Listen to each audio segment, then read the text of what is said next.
सदाशिवसमारम्भां शङ्कराचार्यमध्यमाम् अस्मदाचार्यपर्यन्तां वन्दे गुरुपरम्पराम्।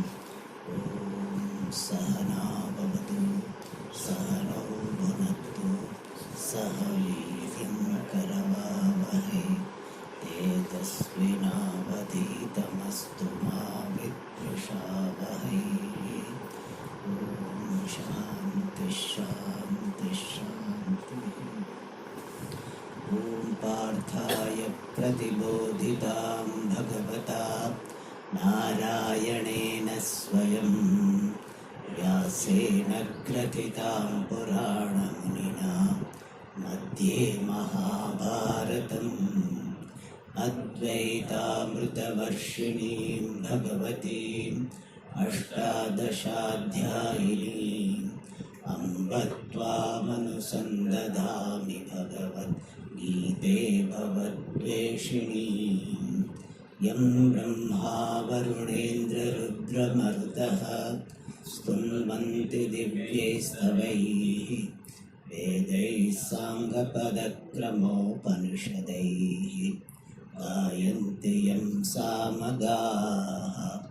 ध्यानावस्थिततद्गतेन मनसा पश्यन्ति यं योगिनः यस्यान्तं न विदुःसुरासुरगणाः देवाय तस्मै नमः।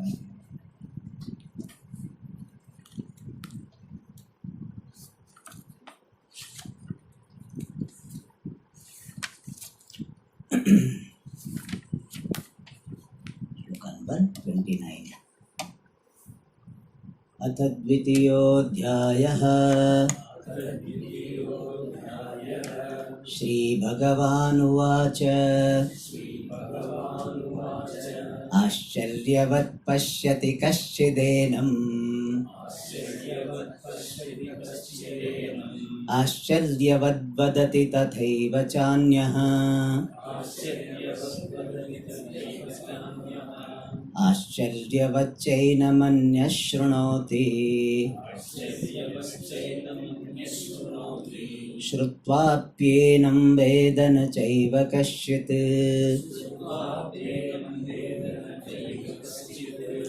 देही नित्यमवध्योऽयम् देहे सर्वस्य भारत तस्मात् सर्वाणि भूतानि न त्वं शोचितुमर्हसि।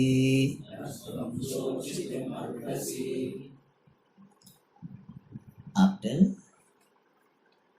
giving the understanding of the Atma, which is Nityaha, means permanent, Satyaha, real, Sarvagataha, all pervasive, Ekaha, one, Akarta, non-doer, Abhokta, non-experiencer, Nirvikaraha, changeless. In this 29th shloka, Bhagavan glorified this self-knowledge, saying that Ashcharyavat pashyati kashchidenam. So the seer of the self is a wonder. How this seer is wonder? Because he is seeing without eyes. That's a wonder. He is seeing the self without eyes. And what do you mean by seeing? He is knowing, but he is knowing without really objectifying. And therefore, he is seeing, the person who is seeing the self is a wonder. He is appreciating Atma in silence, where all words are dissolved, and there is only owning up of oneself as Aham Brahmasmi. And so first line says that drashta of the Atma is wonder. Second is vadati, the speaker of this Atma is wonder. Because everybody will not teach, everybody will not know, and among those who are knowing, everybody will not speak. And when he speaks, with the way he is speaking is a wonder. He is speaking about that Atma which is not available for words. Yato vacho nivartante, that he speaks. So it's a wonder. And Ashcharyavaccha enam anyah shrunoti. The other one is listening to this Atma with the sense of wonder. That, oh, this is what I was seeking in my life. And thus, the listener also is a wonder. And Shrutva api, even after listening to this about this Atma, somebody doesn't know. That also is in a wonder, because it is about myself, still one doesn't know. And this idea is also given in Shruti. Shravanayapi bahubir na labhyaha. So in Kathopanishad, even for Shravanam it is not available. Ashcharyo vakta kushalosya labdha. Ashcharyo gnata kushalanu shishtaha. So very rare this Shruta is there who will able to understand this. Very rare teacher is there. So here Kartru, Karma and Kriya means from the standpoint of the agent of seeing, from the standpoint of the object of seeing, and from the standpoint of the act of seeing, all three are wonder. So seer is wonder, as I said, because he is seeing without seeing. He is knowing without objectifying.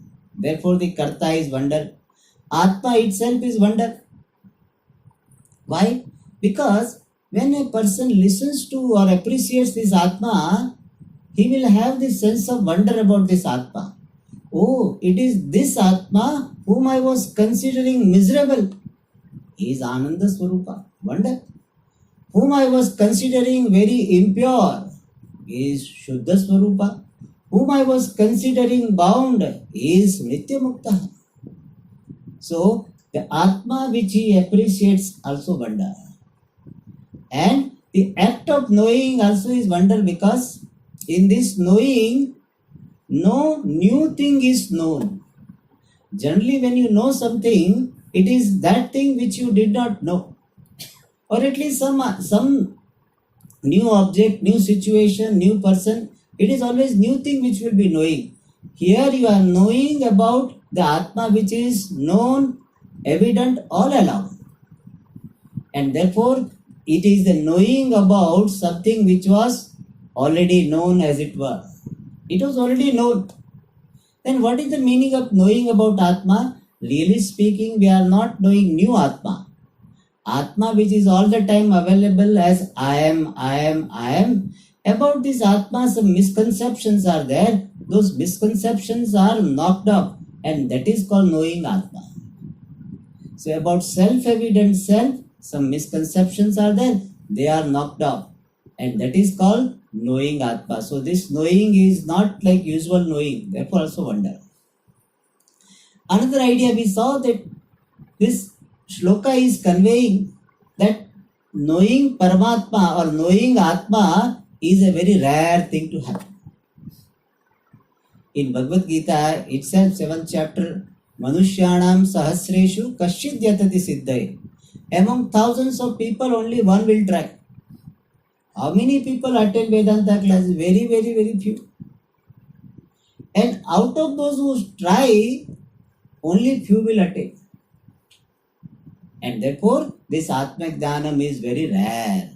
That idea is conveyed. And here one commentator nicely says that how this Atmak Dhanam becomes rare, or the person knowing Atma is very rare, because this knowledge of Atma will take place when one has understood this Mahavakya Upadesha. You are Brahma. And one who has understood, yes, I am that Brahman. And I am Brahman is no more a theory for him. I am Brahman is a fact for the person. In this manner, knowing this Paramatma, knowing the Atma, he is a very rare, because the sadhana for knowing this Atma, Shravanadi, are very rare. To get the right teacher and the opportunity, teacher may be available, but Shishya is not available. Swamiji, I am so busy. So Guru has to wait for Shishya to be free. So, so Shravana is not there. Listening, it doesn't happen. Then after Shravanam, Mananam doesn't happen, Nididhyasam doesn't happen. And therefore, this Dhanam doesn't take place. And Shravanadi do not happen because Shravanadi will happen when one has got Mumuksha and Jignasa. Jignasa means I want to know Atma. I want to know Paramatma. That is called Jignasa. And this Jignasa is not enough. The Jignasa should be the expression of Mumuksha. Means my desire for freedom is now matured into Jignasa. Mumuksha means desire for freedom. So sadhaka will have both Mumuksha and Jignasa. There are some people who are Mumukshu, but they don't have Jignasa. Because they think that Atmic Dhanam will not give moksha. They say, I will get moksha, but I will get moksha by some Kundalini yoga or by some Shaktipata, and therefore they will not come for Atmic Dhanam. So Jignasa they don't have. Mumuksha is there. They will be shedding tears in front of Bhagavan. Bhagavan, when will you give me moksha? When will you give moksha? But they do not have Jignasa. And there are some people who have got Jignasa but no Mumuksha. They want to know Atma because it's a very interesting topic. Swamiji, it is intellectually stimulating, very exciting. How this Purva Paksha tells something, Siddhanta dismisses, again Purva Paksha comes and Siddhanta dismisses very well. So Swamiji, how many Purva Paksha Siddhanta is so exciting. Or sometimes it is very nice for my ego satisfaction. Because when people ask something, do you know about Vedanta? Yes, yes, yes. So you can say yes, yes. And you can start talking. So some people, they do not have mumuksha. Jignasa is there out of sheer curiosity, just for intellectual stimulation. So some people, it is just like how some people take tea and they become alright. Similarly, they went take Vedanta class. Maja aa gaya. So like that. Muksha is not there. And therefore, other than class, if teacher says that you should do some japa or you should do some contribution to the society, you require so many means for purity, earning grace, that he doesn't like. Say Swamiji, mujhe bas class, I am interested only in class. Don't tell me anything else. If you want dakshina little more, I will give you, but don't tell me anything else. So, Jignasa is there, Mumuksha is not there. Both are required. And Jignasa, Mumuksha will come, especially this mature Mumuksha expressed in the form of Jignasa. That will come only when Ishvara Anugraha is there. The grace of Ishvara. Ishvara Anugraha Deva Pumsam Advaita Vasana. So this mature Mumuksha expressed in the form of Jignasa is because of the grace of Ishvara. And how do you get grace of Ishvara? It is possible by Swadharmanusthana and Upasana. So by doing one's own duty with proper attitude of serving the Lord and meditation, etc. So by doing this, by following the sadhana of karma yoga and upasana, one earns the grace of Ishvara. And by the grace of Ishvara, one will have mumuksha and jignasa. Based on mumuksha and jignasa, along with the grace, one will attain this guru, and shravana, manana, nididhyasanam will happen. And then this jnanam comes. And this is very rare. Filtering happens, at different stages, people are filtered out. Like so many people try for IAS, but some people in written test itself fail, then first interview, second interview, like.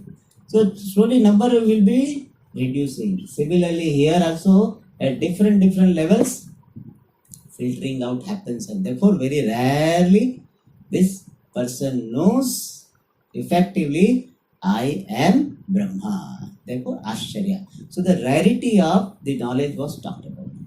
And in the last class we had seen that rarity is talked about not to frighten you. So it is very rare. And some people always think that we are unlucky. So Swamiji, if it is very rare, definitely I will not get. Because out of 10, if 9 people are to get and one person has to miss, that missing person will be me. So all the time I only will miss. So Swamiji, therefore if it is very rare, I better don't try. That is not the purpose. The rarity of knowledge is talked about so that you don't take the opportunity for granted. That is the message. Then in the next shloka, Bhagavan concluded the topic by saying that knowing Atma to be Nitya, present in all the bodies, may you be free from grief regarding any living beings.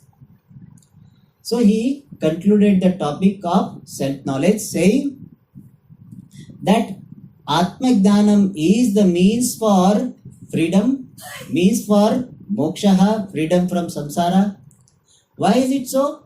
Because your bondage is born of ignorance. That clarity needs to be there. And why, Swamiji, I will get moksha by only Jnanam?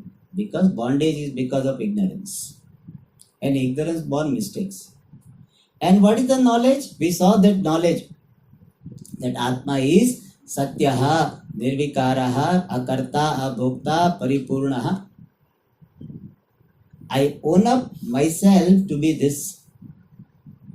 I am ready to let go of my all misconception about myself and ready to see myself in the light of the teaching given.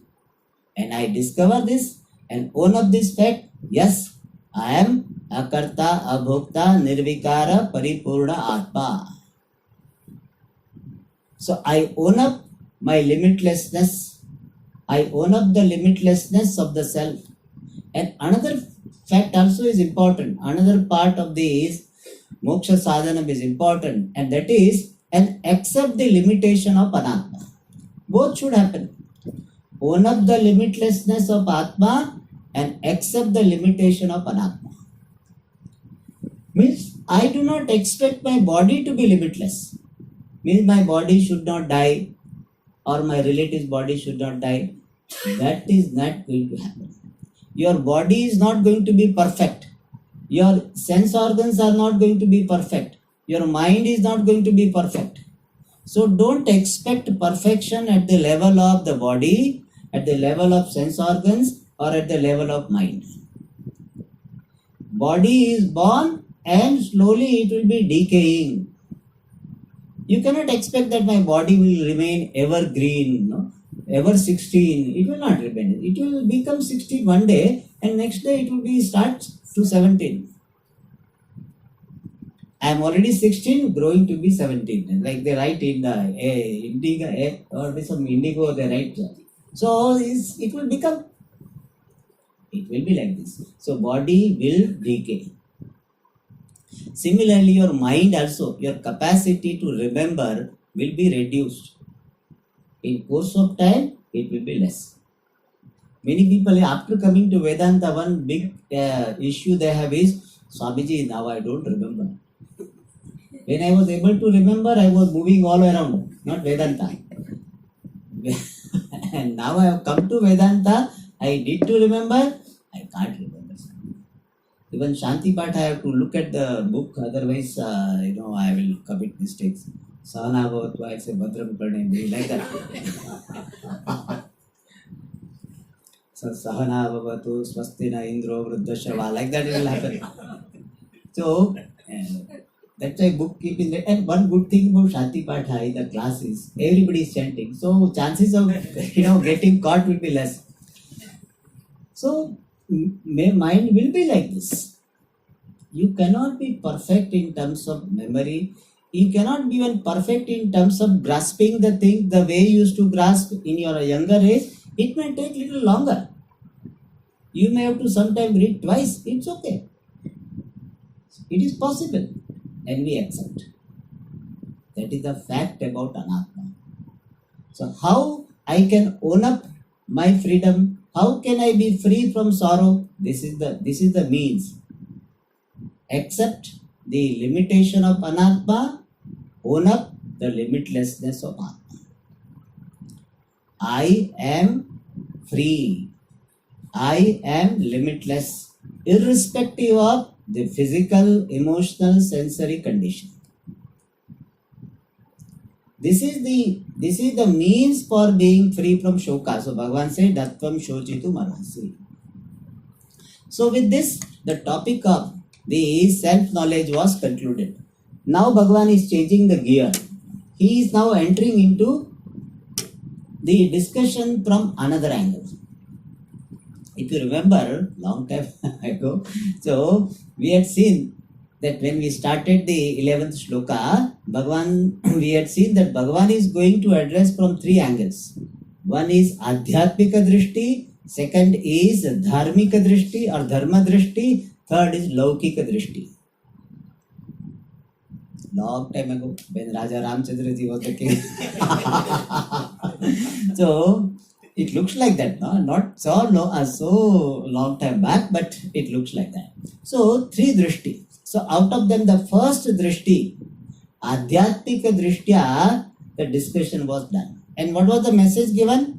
Just now we saw that.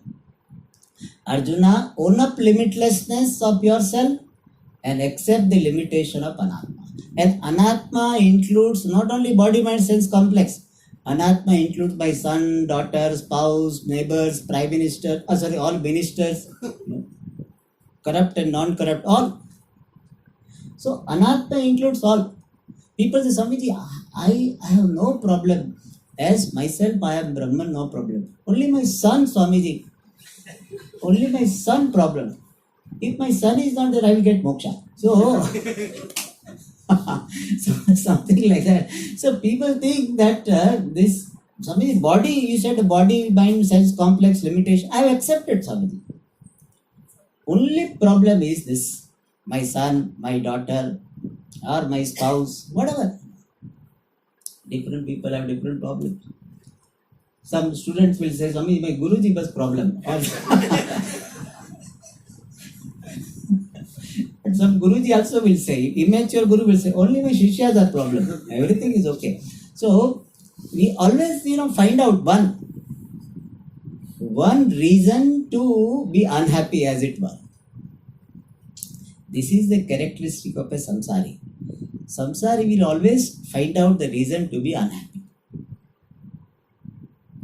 They will say, it's like, Swami, why are you unhappy? Because of this, because of this, because of this. Like, some internet or electrician will say, hey, that you said last time that you changed this wiring and everything will all right. Still now problem is, no, now this circuit is not remaining. This particular, what is called NCP, what is that switch comes on? That MCP. Only this is to be changed. You change that in something else. So always they find out the reason why things are not okay. So similarly, samsari always finds out. So what happened? You said last time that everything okay, Swamiji, my son is not getting admission. So he got it. Now everything okay. No, Swamiji, but he has got food problem in hostel. So some problem. Always find out. So but just to be relatively happy in life, I tell you, find out the reasons to be happy also. Not solely all the time looking on the reasons to be unhappy. I have seen most of the people have this. Very rarely they will say this is good in the ashram. Most of the time they say this is not good, this is not good, this is not good. Very rarely they say this is good. Very rarely. People have that this fly, house fly, they always sits on dirt. So dirty mind, the mind which sits on dirty mind, I should not say mind sitting on dirt. Anyway, that apart. So here it was given the message that I accept the limitation of Anatma and own up the limitlessness of Atma. This is a very simple message. You want to be free from samsara, you want to be free from sorrow, this much only. छोटी सी बात पे मिर्ची मसाला जो so only this much is there. But this is even though very simple, but for many people it looks little difficult. So Bhagavan says, doesn't matter Arjuna, if parmartha drishtya you are not able to see the basis for freedom from sorrow, I will give you another basis to be free from sorrow. It's like, a doctor gives a medicine. That patient says, hey, this medicine I have got allergy. Okay, another medicine. Doctor is interested in the well-being. Patient, if I go and I have got some disease, doctor prescribes a medicine. Immediately I will say, sir, this is a capsule. So I don't take capsule. So poor doctor, I really feel bad for that doctor. He has to fight out, he has to scratch his head and he has to do some research that he has to give me tablet. So, but good doctor will not say, take that or take thing, no, don't take. So he will not say that, oh, Swamiji, I have prescribed, this is medicine, this is the best medicine, I know it's the best. Good doctor will not say, you have some issue, doesn't matter, I will prescribe something else. That is a good doctor.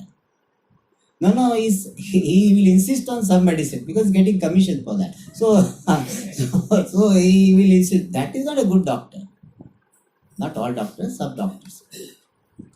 And thus, Bhagavan, like a good doctor, comes down for Arjuna. Arjuna, if you don't have this, you are not able to relate to this self-knowledge as the means for solving your problem, I will give you another drishti. That is from the 31st shloka. Swadharmamapi cha veksha navikampitum arhasi dharmyadhi yuddhat shreyonyat kshatriyasya na vidyate. So Bhagavan now comes down to the level of dharmika drishti. So he says, Arjuna, even from the angle of dharma, you do not have any basis for sorrow. Because from the angle of dharma also, this duty of fighting the war is appropriate. And that's what he says, Swadharmam apicha aveksha. Even considering, aveksha means considering, even considering swadharmam, one's own duty, api. By the word api, what is suggested? Paramartha drishtya, there is no basis for sorrow. Even from the standpoint of swadharma, also, navikampitu marhasi. You do not have any basis for wavering, agitation. Navikampitu marhasi means you do not have basis for any agitation in doing your duty of fighting this war. Here, he uses the word swadharma. Swadharma means one's own dharma. And it means that there is another type of dharma also. So, swadharma is one type of dharma. Let us understand first what is the meaning of dharma. Moment I say dharma, you always think of what? Hindu dharma, Christian dharma, Muslim dharma, this Jain dharma. That's how you think dharma. But we do not look upon dharma as a particular sect. In our Shastra, dharma means dhriyate sadbihi iti dharmaha. That which is followed by right people, noble people is dharma.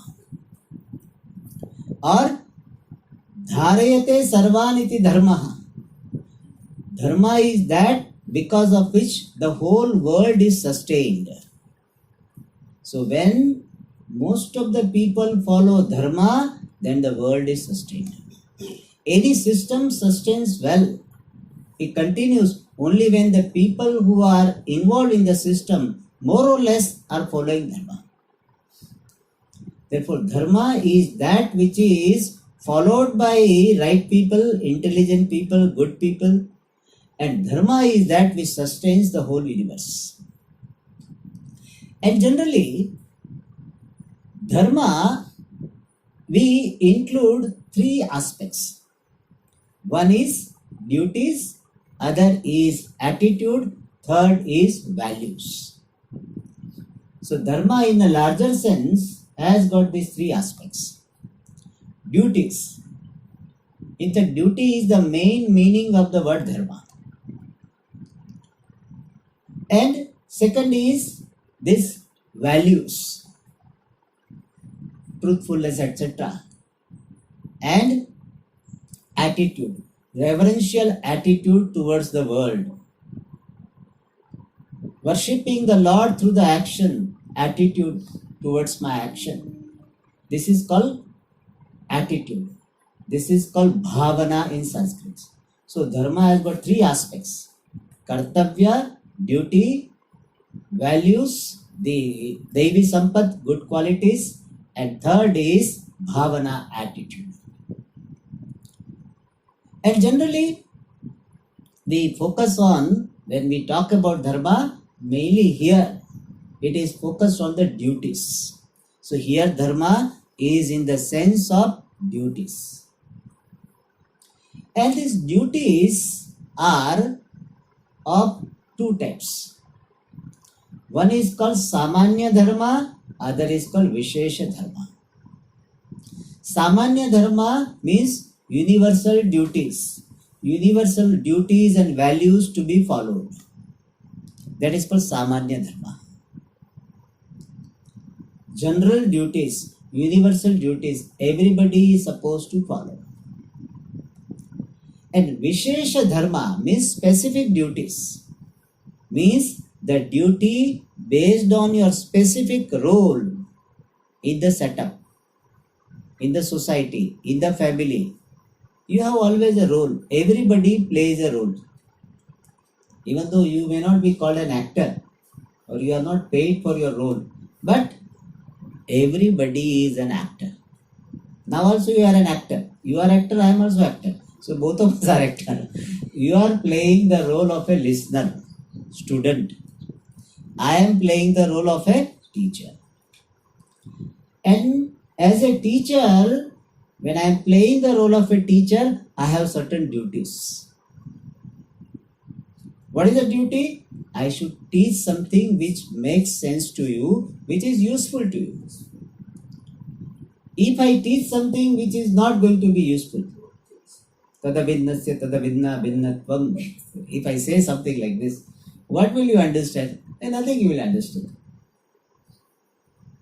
Adhishthanatvena abhimata yavanishta atyanta bhava pratiyogitvam mithyatvam. Suppose I say like this, what will you understand? Nothing, and it will not be useful. I'll kept some words like this just to tell this. So, as a teacher, it is my duty to teach something which is useful to you in the language which is understandable to you, and it will bring some transformation, help you in your day-to-day life as well. It will change your vision. Supposed to do that. At least that should be my intention. My intention should not to impress you. My intention should be to communicate something which is useful to you. Suppose I keep on telling some stories and jokes and all. 1 hour will be over. You also will laugh. But that is not the communication. Laughing can be there, but the whole class only laughter was there. And if somebody asks, what did you learn? Oh, Swami told very good jokes. But did he teach something? Oh, that I don't remember. That should not happen. So, as a teacher, I have got duty. This is called Vishesha Dharma. It is a special duty as a teacher. As a student, you have got duty. As a listener, you have got duty. What is the duty? Listen attentively. Don't do like this, like this. Some people have this habit. Every now and they have to stretch. Every now and they have to drink water. So, this can be avoided, reduced. The duty of listener. Like that, in every situation you are playing a role.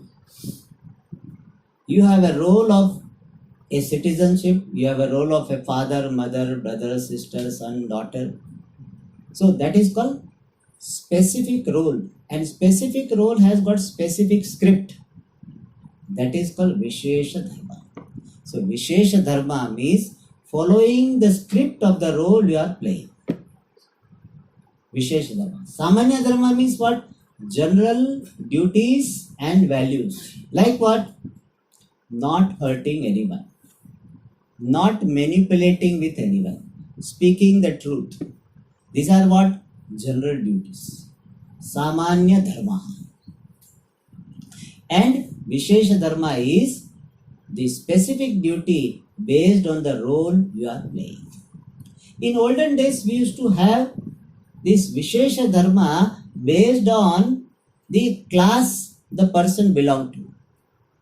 Brahmana, Kshatriya, Vaishya, Shudra, based on that he or she will have duties. Or based on the ashrama, Brahmacharya, Grihastha, Vanaprastha, Sannyasa.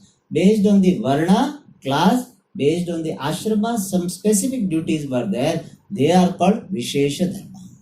Nowadays, this Varnashrama Dharma is not so much followed. Therefore, we have got what is called refined version for Vishesha Dharma. What? The duties, specific duties for the role you are playing. Every time you are playing the role, when you are going to the dining hall, you are playing the role of a person who has, a devotee who has come to eat. So follow the rule. You have a duty to take as much as you will eat. And while talking, keep silence so that it doesn't fall on somebody's plate. So all are duties. Every role you play, there is a duty. And that is called Vishesha Dharma. So here, Swadharma word is indicating what? Vishesha Dharma. So Arjuna, considering your specific duty based on the role you are playing. What is your role? You are playing the role of a member of royal family, Kshatriya. And considering the specific duty of a Kshatriya, Arjuna, you do not have any basis to have any agitation in doing your duty. And then he says, why you don't have basis for agitation? Because Kshatriyasya, for a Kshatriya, for a member of royal family, as a Kshatriya, which is the specific role you are playing, for you Kshatriya, Dharmyad yuddhat shreyah anyat na vidyate. There is nothing better than Shreyah. There is nothing better than Dharmyat Yuddhat, righteous war. For a Kshatriya, righteous war is a very important duty. And this war is not that something one does for fun. War is not the first option person goes for. War is the last resort. We have seen earlier, Kshatriyaha Chaturupayaha. So we start with the Sama. Then Dana. Sama means specifying. You try to reconcile with the person, pacify the person. Then Dana. Dana means you are ready to let go of some of your wealth. You compromise in terms of getting less share and giving more share to others. That's what Pandavas did. They tried to pacify, or they tried to reconcile with these Kauravas, and they are ready to let go. The major part of the share. I said only give little. So Dana, Bheda, diplomacy. They try to divide that enemy so that they will not have the mind to fight. That also they tried. They try to take Duryodhana on their, Karna on their side. Didn't happen.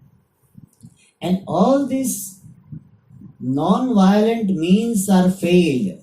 Then only there is Dandaha. Sama, Dana, Bheda and Danda. Danda means war. Danda doesn't mean stick. Stick only like a symbol of war.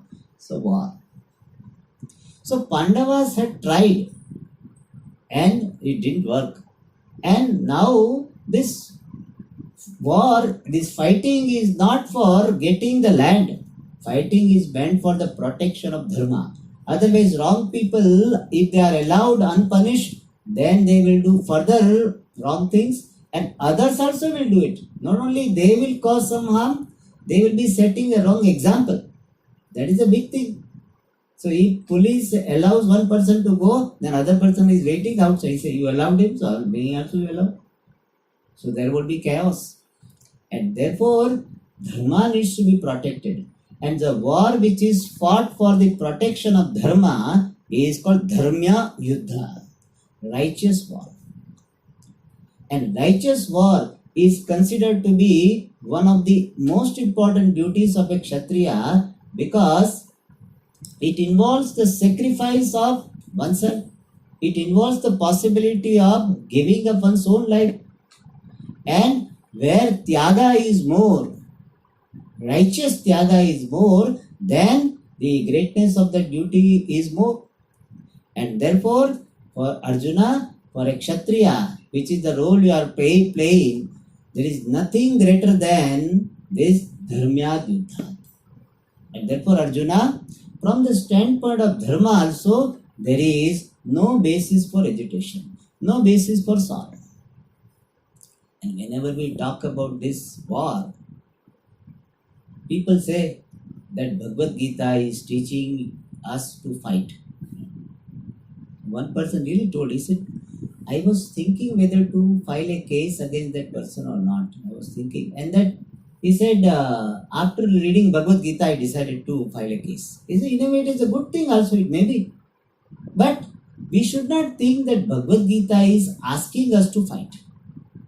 Swamiji, I was not to fight with that person, but after reading this Bhagavad Gita, every now and then it comes, Yudhyasva, fight. I got up and went and hit that person. So that is not the message. Here, fighting stands for doing the duty. In case of Arjuna, fighting happened to be the duty. If Arjuna was supposed to do puja and he was not doing, then Bhagavan what will say? Puja yasva. He would have said that. Whatever be the duty, Bhagavan would have said. It is not that Bhagavan was interested in making Arjuna fight. In this context, that was not the purpose. He wanted Arjuna to have proper attitude to the duty to be done. Because our human mind is like this. We like those pleasant duties. In any function, no? That duty of offering garland to the chief guest. Many people are ready. I will do it. I don't mind somebody doing it. They will say, actually he wants, but he say, I don't mind. So, many people are ready for that. But after this function is over, this hall is to be cleaned, nobody is there. Most of the time, people want to do only pleasant duties. Even nowadays, in the office, what they do, the pleasant duty is to check the mail. That's what they do. And by the time they finish the mail and they reply and all that, it's already lunchtime. And then after, rest that rest also little more they take. And so the government, that is how it happens. Keeps on checking their WhatsApp. And when the customer asks, he gets angry also. Because we want to do pleasant duties. Some people like cooking, but cleaning the vessel they don't like. They call it dirty job. So they will give it to assistants. So that is not correct. Whatever is to be done, our criteria of selecting the duty should not be my ragadveshas, my likes and dislikes. We go by the norm, what is to be done. Yat kartavyam tat karaniyam. Whatever is to be done should be done. Not at what I like alone I do. What you like also you do it. You like to go for a walk, go. You like to go for watching movie, go, no problem. That we are not saying you should not do what you like. But you should not only do those things which you like. If something you don't like, but still it is to be done, you do it. Some people don't like to take bath, but they mother or wife also, after grown up wife, go and take bath, go and take bath. So he has to take bath, even though some people don't like. So many things which we don't like, but still they are to be done, therefore do it. So that's what is the message of Bhagavad Gita. So we should not think that Bhagavan is asking Arjuna to fight. So that should go out of your mind, because many people are interpreting that Bhagavad Gita is promoting war. They will in fact compare with the other literature where they say you should kill the people of other religion and all this. So they will compare the Bhagavad Gita with that. In Russia, Bhagavad Gita was banned because of this reason. Not understanding the message of Bhagavad Gita, they said Bhagavad Gita should not be published or Bhagavad Gita should not be sold because it is promoting war. As if they are not fighting without Bhagavad Gita. Without Bhagavad Gita also they are fighting. But Bhagavad Gita should not tell. So, let us be clear. Whether others are clear or not, at least we be clear. The message of Bhagavad Gita is not that you should fight. The message of Bhagavad Gita is do your duty properly. And in case of Arjuna, it happened that his duty was to fight. So Yudhyasva is a contextual word.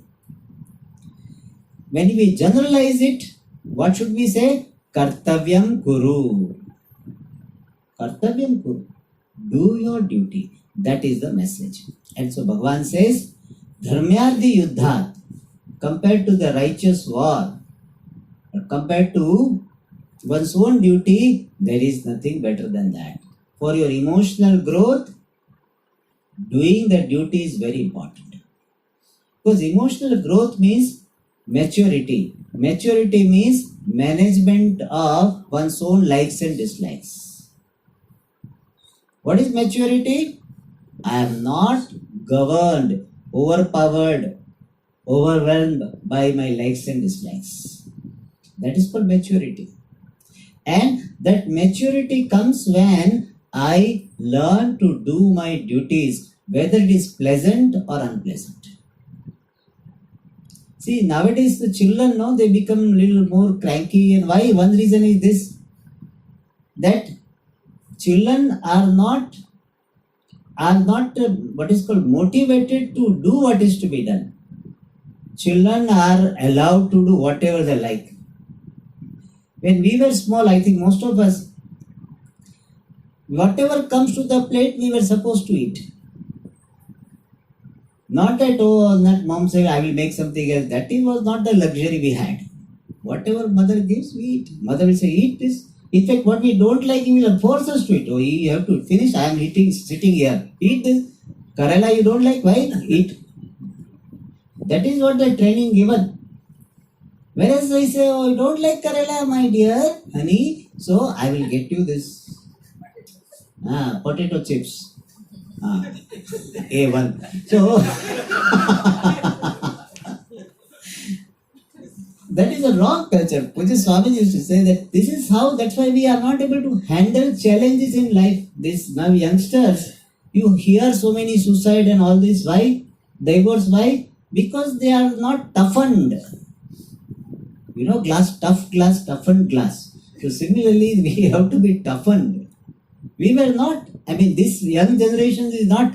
And therefore, there is breaking point is very low. Something happens, they break down. And so, why is it so? Because they were allowed all the time. Oh, nowadays only one child only. That is also one issue with that. Only one child is there. Therefore, pampering is so much. Olden days, 4-5 children were there. So, how can they pamper all 5? So, nobody was pampered. And so, here the message given is that do what is to be done, whether you like it or not. It is your Arjuna to be done.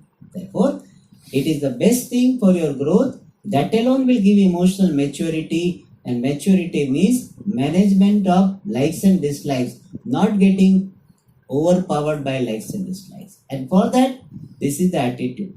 I don't go by my likes and dislikes with regard to action. I go by what is to be done. And that is said here, dharmyadi yuddhat shreyonyat kshatriyasya na vidyate. And now in the next shloka, Bhagavan says, Arjuna, this war, this duty is not something which you have chosen. It is not that you wanted to fight. You are a warmonger. You are not. You have tried your best. Still, war has come to you. And whatever comes to us without our choice as a duty, we should welcome it. Because it is a Bhagavan's choice. I have not thrust this upon myself. It has come to me. So Bhagavan is unfolding my duty by presenting different situations in my life. So let me learn to welcome. You know what Swamiji gave a nice example. He says, in marriage function, one person will be given the duty of having that, the perfume. He has to have some bottle. And he has to tuck, whatever he has to do. In those days, some will be sprinkling. That is the duty. Now, when he is standing doing the duty, he will be getting some people whom he like. So, he will definitely do it. But he should not, my friend would thoda double dalo. That he will not do. And suppose he happens to see somebody whom he doesn't like. Yesterday only they had a fight, and he comes. He is attending this marriage. Will he do it or not? Will he do it or not? Or at least, is he supposed to do it or not? Offering that perfume, will he do it or not? थोड़ा ऐसे करके but करेंगे. So you imagine yourself to be that. So Bhagavan has given me this position. So whoever comes, I am supposed to welcome them. I am supposed to interact with them as per my duty. Every time I do not decide whom I should meet, whom I should interact with. So Bhagavan has given certain duties which I like, certain duties I don't like. But both of them I do it. And that's what Bhagavan says, this has come to you. This war, the duty of fighting this war has come to you. And what has come to you choicelessly as your duty is meant for your growth. That's what is said in the next sloka. Yadrichaya chopapannam Swargadvaram apavrutam Sukhinah kshatriyah partha Labante yuddhamidrisham.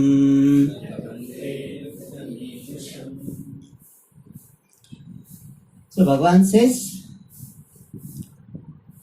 Sukhinah kshatriyah, only fortunate kshatriyas. Hey Partha, hey Arjuna, idrisham yuddham labante, attain this type of war.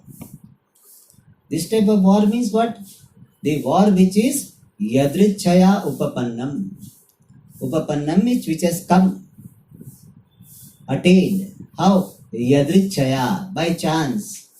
By chance means what? As per Bhagavan's plan. Aprarthitataya means without your asking, it has come to you. And it is not something which is going to harm. Swargadvaram apavrutam. This war is like Swargadvara, which is like a gateway to heaven. And here heaven stands for something which is higher than what you have now. So we can take it Swarga as a Swarga. Heaven means if a person does his duty properly in this war or in any situation, duty is properly done, then person is rewarded with higher loka, which is represented by Swarga. So this duty is a Swarga Dwaram, is a gateway to heaven. Because in Shastra it is said, if a person fighting the war, what for dharma, not for his own greed, willfully gives greed. If a person fighting the war, he dies for the cause of dharma, cause of the righteousness, then he gets Swarga. So some people say, this is what in other religion also they say. But here we say it is for the protection of one's dharma. Not that somebody doesn't believe my dharma, you finish them. That is not the message here. What is right, that should happen. And if somebody is constantly obstructing the righteousness in the society, that person needs to be punished. And in the process, if one dies, then Swargadwaram. That idea Bhagavan himself will explain. So this war, this duty is Swargadwaram. But sometimes the Dwaram is there. You go to a big place, very important place. You wanted to enjoy that place. You reach up to the gate, but it is closed. Then what? You cannot enjoy. Therefore, it is said apavrutam. Apavrutam means open. So this duty of fighting this war is a gateway which is open. Means you are definitely going to get this higher lokas. This is from dharma drishti. For a sadhaka, if we see, every choiceless duty is meant for taking me to higher level of growth. For us, Swarga is what? Higher level of growth.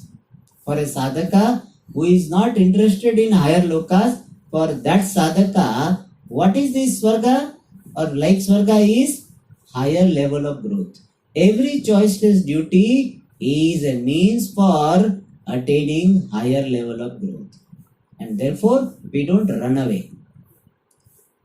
Our human mind has got tendency to escape. First of all, we see, I have seen any meeting, when somebody proposes that, this work, is difficult, we'll do it next year. Most of the people will agree with that. It's true. But people want to escape. People don't want to face the challenge. And that is how we become weaker and weaker. More you escape from what is to be done, more weak you become, weaker you become. So don't duck the problem. Face it head on. Then you grow in life. You don't grow in comfort zone. You have to come out of your comfort zone to grow. Growing in your weightlifting capacity, you have to increase, and then some strain will be there. Some Vicks vapor of not what is called Iodex you have to apply afterwards. Little bit will be there. But if you have capacity of suppose lifting 5 kg, and every day you go and lift 5 kg, 5 kg, 5 kg, you don't grow. You have to make it 5 kg, 500 grams, so 5 kg, 250 grams. Then you grow. In comfort zone, you don't grow. And therefore, Bhagavan says, Arjuna, only for these lucky people, fortunate Kshatriyas, such opportunity of going to higher plane is available. And therefore, don't let go of this opportunity. So rather than running away from the opportunity, make use of the opportunity. That is the message given by the Lord. Now we'll see the next class. Om Purnamada Purnamidam Purnat Purnamudachyate Purnasya Purnamadaya Purnamudachyate Om Shanti Shanti Shanti Hari Om Shri Gurubhyo Namaha.